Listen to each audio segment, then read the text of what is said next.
Asiatic સિંહોના એકમાત્ર નિવાસસ્થાન એવા ગીરના જંગલોમાં સિંહોના સ્વાસ્થ્યને લઈને વન વિભાગે હાઈ એલર્ટ જાહેર કર્યું છે. તાજેતરમાં સંભવિત ચેપી રોગચાળાની આશંકાને પગલે વન મંત્રી અર્જુન મોઢવાડિયાના આદેશ બાદ નિષ્ણાંત તબીબોની ટીમ અને વન વિભાગનો કાફલો ગીરના જંગલોમાં તૈનાત કરી દેવામાં આવ્યો છે. સિંહોને જીવલેણ વાયરસથી બચાવવા માટે અત્યારે ડી-ટિકિંગ અને ડી-વોર્મિંગ જેવી અગમચેતીના પગલાં લેવામાં આવી રહ્યા છે. ગિરનાર અભયારણ્યમાં વસતા 54 સિંહોની સલામતી માટે વન વિભાગે સતત મોનિટરિંગ શરૂ કર્યું છે. વન વિભાગના જણાવ્યા અનુસાર અત્યાર સુધી ગિરનારના કોઈ પણ સિંહ કે સિંહબાળમાં કોઈ ગંભીર બીમારીના લક્ષણો જોવા મળ્યા નથી. તેમ છતાં સાવચેતીના ભાગરૂપે છેલ્લા એક સપ્તાહમાં 41 સિંહો પર ડી-ટિકિંગ અને ડી-વોર્મિંગની પ્રક્રિયા પૂર્ણ કરવામાં આવી છે. સિંહોના સ્વાસ્થ્ય પર 24 કલાક નજર રાખવામાં આવે છે. વનકર્મીઓ, ટ્રેકર્સ અને ફોરેસ્ટર ખાસ સૂચના આપવામાં આવી છે. હવે સમજીએ શું છે આ જીવલેણ રોગો સીડીવી અને બેબીસિયા.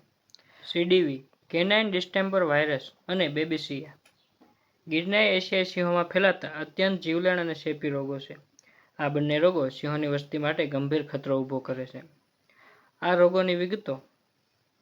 આ એક અત્યંત ચેપી વાયરસ છે સીડીવી, જે શ્વસનતંત્ર, જઠરાંત્રિય માર્ગ અને મગજ ચેતાતંત્રને ગંભીર નુકસાન પહોંચાડે છે, જેની અસર સિંહોની રોગપ્રતિકારક શક્તિ સાવ ઘટી જાય છે, જેનાથી તેઓ અન્ય ગંભીર ચેપના સહેલાઈથી ભાગ બને છે.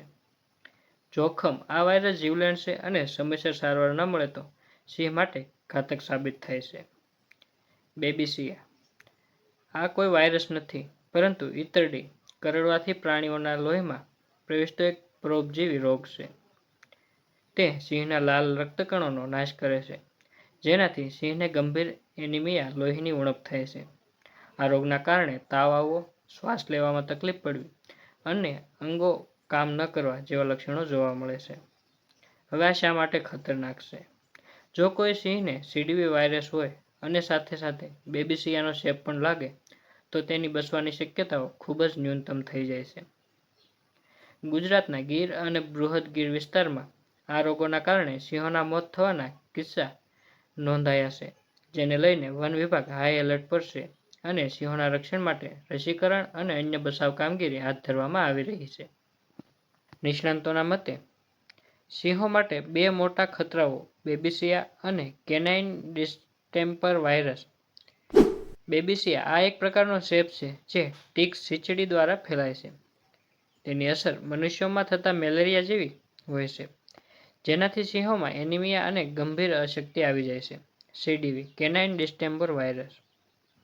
આ વાયરસ હવા દ્વારા ફેલાય છે અને અત્યંત ઘાતક માનવામાં આવે છે. સીડીવી વાયરસ સામે હાલમાં કોઈ ચોક્કસ દવા ઉપલબ્ધ નથી, જે સિંહોની રોગપ્રતિકારક શક્તિને તોડી નાખે છે. વન વિભાગની ગાઈડલાઈન મુજબ, જો કોઈ પણ સિંહમાં નબળાઈ, આંખ કે નાકમાંથી પાણી આવવું કે તાવ જેવા લક્ષણો દેખાય, તો તરત તેને રેસ્ક્યુ કરીને સારવાર આપવામાં આવશે. હાલમાં ગિરનાર વિસ્તારમાં સિંહો સંપૂર્ણ સ્વસ્થ હોવાથી વેક્સિનેશન અભિયાન શરૂ કરવામાં આવ્યું નથી, પરંતુ સિંહોની વધતી જતી સંખ્યાને જોતા તંત્ર કોઈ પણ જોખમ લેવા માંગતું નથી. હવે આના વિશે નિષ્ણાતોનું શું કહેવું છે? સિંહોના જીવન પર સંશોધન કરી રહેલા ડો. જલ્પન રૂપાપરાના જણાવ્યા મુજબ, બેબીસિયાના કેસ સામાન્ય રીતે જોવા મળે છે અને સારવાર બાદ સિંહોને ફરીથી જંગલમાં મુક્ત કરી દેવામાં આવે છે.